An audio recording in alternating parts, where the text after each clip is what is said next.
in British markets for American companies. All that Britain demands in return is that we keep these two. It's a season finale, and I'm not sure. Your last joke took my breath away.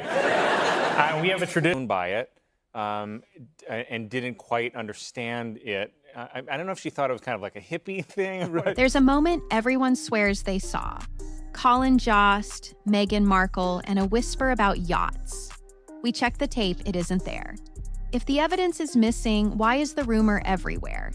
It started with a blink and you miss it line. On a Weekend Update desk bit, Colin Jost tossed off a quick riff about a hypothetical US-UK trade deal, adding that Britain's only demand was that America keep Harry and Meghan. Meghan Markle's characters struggle to balance her legal career while also caring for an unemployed immigrant. A reaction laugh, a cutaway graphic, and the show moved on. No dramatic setup, no lingering monologue, just a fast cultural jab, exactly the kind SNL fires off every week. And that matters because the version living rent-free online is bigger than the one that actually aired. In the broadcast, there was no whispered yacht reference, no wink about hidden files, no dramatic pause inviting conspiracy. The joke worked because it was simple. The couple is polarizing enough that the punchline lands without extra seasoning. You know it's serious when a punchline on Saturday Night Live does more damage than a tabloid headline. 1 minute, Colin Jost. Still, the ingredients for trouble were all there. 2 famous names, a neatly framed joke, and a fandom that tracks every mention like stock tickers. By the time clips were chopped, captioned, and re-uploaded, interpretations were doing more work than the original line ever did. People weren't sharing what was said. They were sharing what they felt it implied. That gap between a 7-second jab and a runaway story is where the internet does its best rewriting. And it's exactly how a routine joke turned into a supposed leak. NBC has announced plans for a spin-off to the hit series Suits, which will be set in Los Angeles. It will focus on Meghan Markle's character. The moment the show ended, the remixing began. 10-second desk clips were ripped, trimmed, and re-uploaded with punchier captions than the original line. Some called it a savage roast. Others framed it as proof the industry was over the couple. The headline energy was louder than the joke. Fan camps split fast. One side laughed and kept scrolling. The other treated it like a coded message. Threads stacked up. Duets layered commentary over commentary until the source material got buried under opinions about the material. Edits did the rest. When Saturday Night Live opened with a jab at Prince Harry and Meghan Markle, no one expected it to set the internet on fire. But that's Freeze frames made a smirk look like a sneer. Subtitles added words no one said. Thumbnails promised receipts, which turned out to be the same 7 seconds you'd already seen, just slower, looped, and reframed. Algorithms loved it. Fresh angle, big names, instant debate.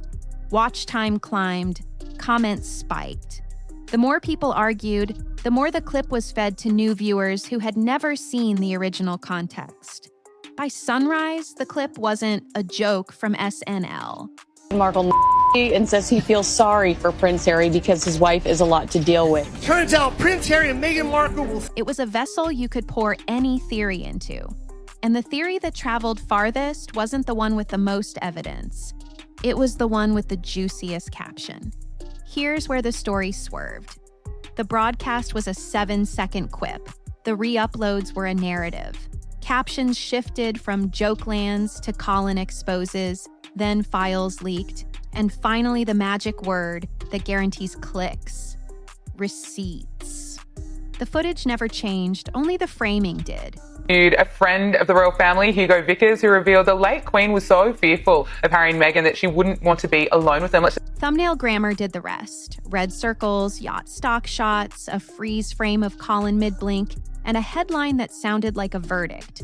Viewers clicked expecting documents. They got the same desk bit slowed to 0.75x, with dramatic subtitles that added words nobody said. When the clip couldn't prove the claim, the narration did.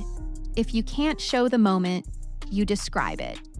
Then came the mashups, old paparazzi B-roll, unrelated boat images, and screenshots from forums spliced between that one SNL line.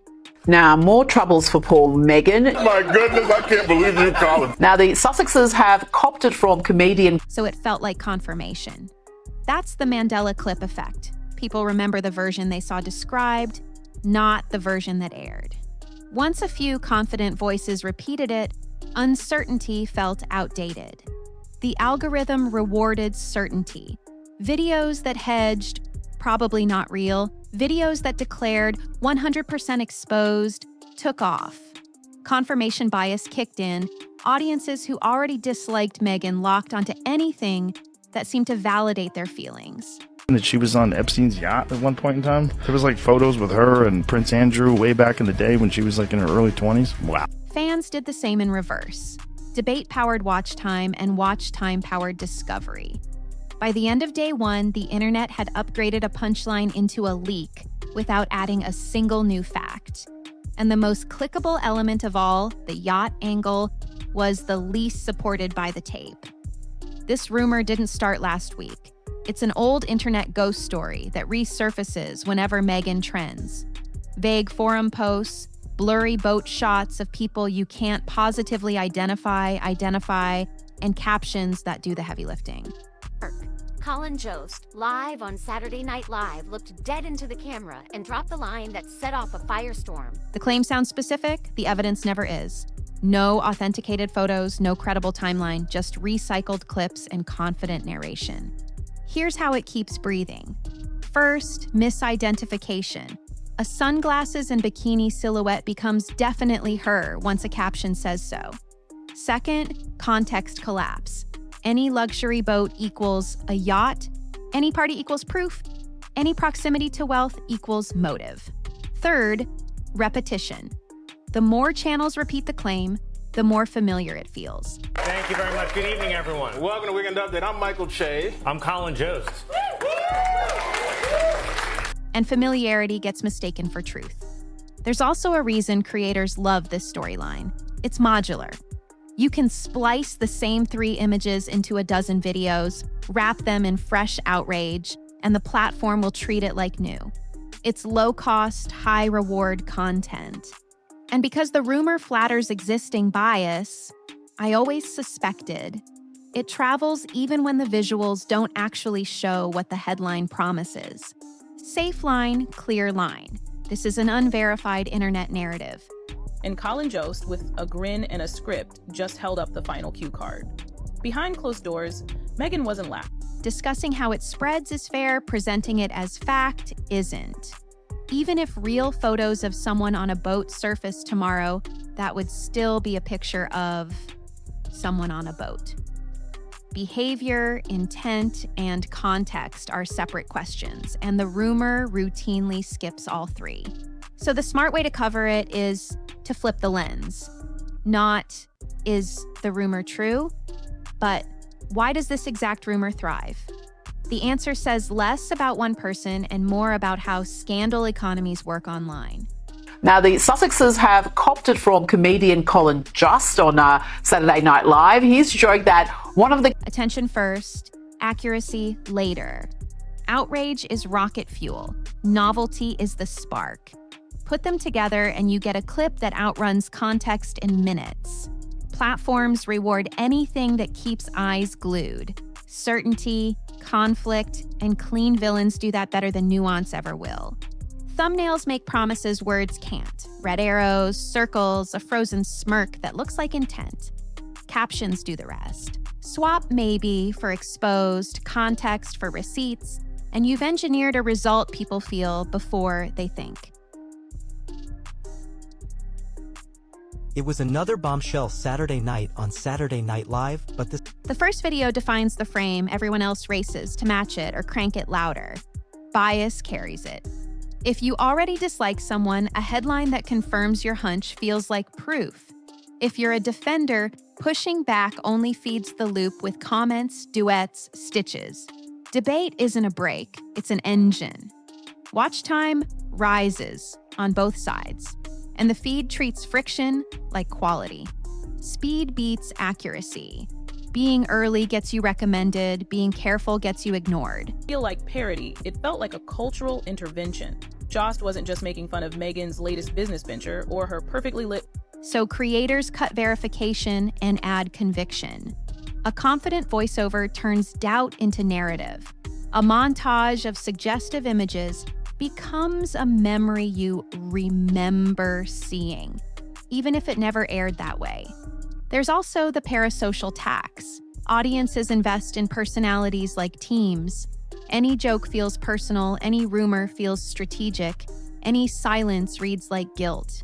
That pressure pushes creators to pick a side fast and stay there. Did I? Oh, wow. I want to show it first, and then I want you to explain what happened. Okay. Here's the Okay. Middle ground takes don't travel, decisive ones do. Monetization bends the arc. Spicy titles click, safe titles stall. Once a format hits, X destroyed by Y. Secret leaks, industry exposes Z, imitators multiply. The platform detects a trend, the trend gets its own lane, and the lane becomes the story. And the cruelest trick of all, corrections never catch the original wave. By the time a sober recap appears, the myth has already won the first 24 hours. Meghan. My goodness, I can't believe you, Colin. Now, the Sussexes have copped it from comedian Colin Jost on That early lead writes how the week gets remembered. Brand management loves clean lines, the internet colors outside them. Meghan and Harry's public playbook leans polished. Curated sit-downs, timed releases, long quiet stretches that make every new appearance feel deliberate. That wins in old media. In a feed, quiet creates a vacuum, and vacuums get filled. Online silence isn't neutral. It reads like permission for anyone else to write the next chapter. When official messaging pauses, creators sprint into the gap with hotter theories than the facts can carry. Perhaps even more suspicious than the photos are the people who used to be around Meghan, but aren't anymore. Former colleagues, The rumor hardens before the statement is drafted. Speed widens the gap. A late-night one-liner is clipped in seconds, captioned in minutes, reframed in hours. By the time a formal response threads the needle, the narrative has already picked a side and a villain. You can't out-press release a punchline. There's also an expectations mismatch. Audiences crave contradictions and texture, not a perfect sheen. A glossy image looks strong on a magazine cover. In comments, it can read evasive. Brutally roasted on Saturday Night Live by Colin Jost during his weekend updates. Holy shit. He said what? The neater the message, the more oxygen the messier counter-narrative gets. Over-explaining backfires. Address every rumor and you become a rumor channel. Ignore everything and you look like you're hiding. Pick a few and you'll be accused of dodging the rest. That's the triangle. Speak, stay silent, or show receipts. Each choice has a cost. Speak buys you clarity but shortens attention spans for nuance. Stay silent preserves dignity but forfeits the first draft of memory. This source you have, this person who is still traumatized by, I shouldn't laugh, but by the time with Meghan. Show receipts satisfies the already convinced and arms your critics with new clips to remix. There's no perfect door, only better timing. Timing is the whole game. Day 0 is emotion. Day 1 is narrative lock-in. Day 2 is fatigue and fact checks. If you wait for day 2 to correct day 0, you're not changing minds. You're filing paperwork on a story that already shipped. Meanwhile, incentives are misaligned. Platforms reward novelty, not accuracy. It all started with a joke. Just one offhand line from Colin Jost during Weekend Update. Creators get paid in watch time, not caution. So any carefully worded clarification will lose to a confident, spicy assertion, even if the assertion rests on air. The smarter path is anchor points. Acknowledge the clip that exists, not the myth version. Restate what's verifiable in one sentence, draw a bright line around what isn't, and move the conversation to solid ground. You're not trying to win every argument. You're trying to orient your audience while the storm spins. And Meghan Markle just got dragged across it in front of a live studio audience. Colin Jost, the straight There's also void management. If you know a topic will trend, royals, exes, courtrooms, seed clean context before the chaos. Short, pre-positioned facts reduce how much room speculation has to grow. It's not a wall, it's a windbreak. And when you do speak, keep it human. One clear paragraph beats 10 lawyerly ones. Plain words travel. Hedge where needed, but don't hide the thesis. Audiences forgive what sounds honest. They punish what sounds engineered, because underneath the headlines, this story isn't proof versus denial. Spotify deal's dead, the Netflix buzz has cooled, and Meghan's team can't stop every clip, every meme, It's speed versus accuracy. And only one of those gets recommended first. Here's the ground we can actually stand on. The clip that exists is a quick weekend update line about America keeping Harry and Meghan. That's on tape. The whispered yacht line people insist they heard isn't. There's no hidden segment, no extended cut, no after-hours reveal, just a 7-second joke that got remixed into something louder than itself. So how do we keep this story sharp without stepping in it? Breaking right now, Meghan Markle's as-ever catastrophe is far worse than we By drawing a bright line you can see from space, we treat the rumor as a rumor and the broadcast as the broadcast. If a claim can't be played back from the original episode or matched to clean coverage, it lives in the speculation bucket. That's not being timid. That's how you make a video that still holds up when the comments cool off. Use the simplest stress test on earth. If you can't play it, quote it, and timestamp it, you don't have it. Captions are not evidence, edits are not affidavits. I curtsied as though I was like...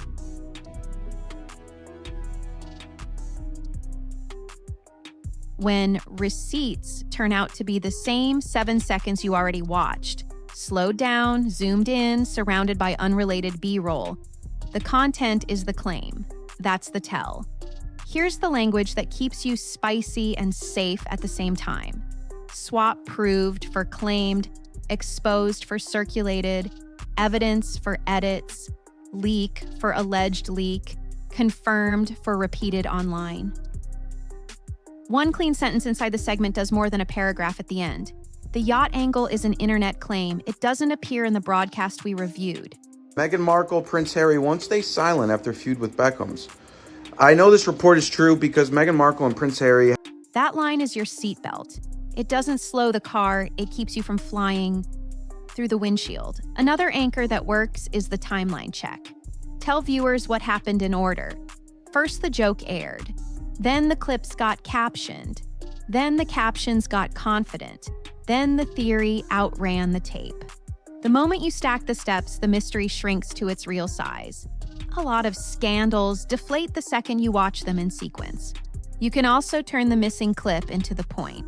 If thousands of people remember a moment they can't find... Meghan Markle's magical mystery tour. Privacy, schmivacy. So, Meghan Markle and Prince Harry... That's not a cover-up. That's a memory created by edits, thumbnails, and repetition. Call it the Mandela clip effect in plain English. Your brain stitches the story together before you ever hit pause. Say that out loud and you'll feel the room nod. Everyone's fallen for it at least once. For the audience, give a pocket checklist they can run in 5 seconds without leaving the video. 1, what's the exact quote? 2, where does it happen? 3, what's the cleanest source to replay it? If any beat fails... I know what she's going through. I know what Meghan Markle's going through. I know her dilemma. Black girl. You're not looking at proof. You're looking at packaging. Packaging can be entertaining, it just isn't the same thing as tape. Last piece, we don't platform random boat photos or forum screenshots to let viewers decide. That move sounds neutral, but it launders rumor into the video. If something is unverified, say so and move. The trust you build by refusing cheap visuals is worth more than the extra 30 seconds of watch time you'd buy with a suggestive montage. That's the lane we're staying in, fast, clear, and anchored. Did y'all see Duchess Meghan's latest post? She gave us a little glimpse of Prince Harry in the green room. We'll show what's real, label what isn't, and keep the pacing hot without pretending guesses are facts. Because the bigger story here isn't a missing line. It's how a normal joke got upgraded to a leak simply because the caption paid better than the truth. This wasn't a leak, it was a lesson. A 7-second joke is small, but in the attention economy, small sparks start big fires. The platforms don't ask, is it true? They ask, will anyone watch it to the end? John Mulaney is not holding back. He brutally dragged Prince Harry and Meghan Markle's failed Netflix projects in front of it. Certainty wins that race every time. So what spreads first isn't the clean quote, it's the confident caption. What looks like outrage is often architecture. Thumbnails promise revelations. Captions swap maybe for exposed. Edits stack unrelated visuals to create a mood that feels like memory. By the time you check the source, your brain has already stitched a story that didn't happen on camera. That's not an accident. It's the product design of viral belief. Harry and Meghan or Will and Kate? Who you taking? Will and Kate, mate. Harry and Meghan, bro. Will and Kate at least stay. If they want to go, go. There's a second engine running under all of this, identity. People don't just watch these clips, they join teams through them. If you already see Meghan as overmanaged, the rumor feels like justice. If you see her as unfairly targeted, the rumor feels like another attack. The clip becomes a mirror, and mirrors never argue back. The business model rewards momentum, not moderation. A careful correction will never catch an exciting mistake because the first upload gets the runway and the copycats add fuel. What happens when one of the most polarizing figures in late-night television decides to corner a member of the royal? The result is a memory market where the cheapest story can outbid the truest one, at least for a day. So the smarter takeaway isn't believe nothing. It's clock the incentives. Ask the 3-beat test in your head. Can I play it? Can I quote it? Can I find one sober write-up that says the same thing? If any beat fails, you're not looking at evidence. You're looking at editing. For creators, the path is narrow but real. Keep the spice, keep the pace, but anchor every sharp line to something you can actually roll. In the world of glitz and glamour, the Grammy Awards have always been a highly anticipated event where music's biggest stars treat rumors like weather, mention the clouds, don't name the storm. Your audience will respect you for being fast without being reckless. For viewers, this is the only shield that works, curiosity over certainty. If a video makes you feel like you already knew, pause. The easiest stories to believe are the ones that use your opinions as proof. The internet loves those because they never trigger a fact check. They only trigger a share button. In the end, this wasn't about a hidden clip. It was about how clips get rewritten in your head before you ever hit pause. Financially independent. And you see, this is what happens when you bring the first black woman into the royal family. A joke became a leak because the system pays better for drama than it does for tape. Once you see that, you can't unsee it, and you won't fall for the next invented moment so easily. A 7-second joke turned into a week-long leak, not because new facts appeared, but because captions, thumbnails, and certainty paid better than tape. The broadcast had one clean line, the internet added the rest. That gap, the space where edits feel like evidence, is where most pop culture bombshells are built. Himself here. Well, I think he's dug so deep now, he'll strike water any day now. Meanwhile, Meghan attempted to... Here's the takeaway to keep. If you can't play it, quote it, and timestamp it, you don't have it. Everything else is packaging. Once you start spotting the packaging, you stop getting spun by it, and you'll watch rumors deflate in real time. If this made the noise make more sense, tap like so more people see the sober version of the story. Drop a comment with the wildest, I swear I saw it moment you later learned didn't exist. I'll pin the sharpest one and break it down in a follow-up. And if you're new here, subscribe. We do fast, clean reality checks without killing the fun.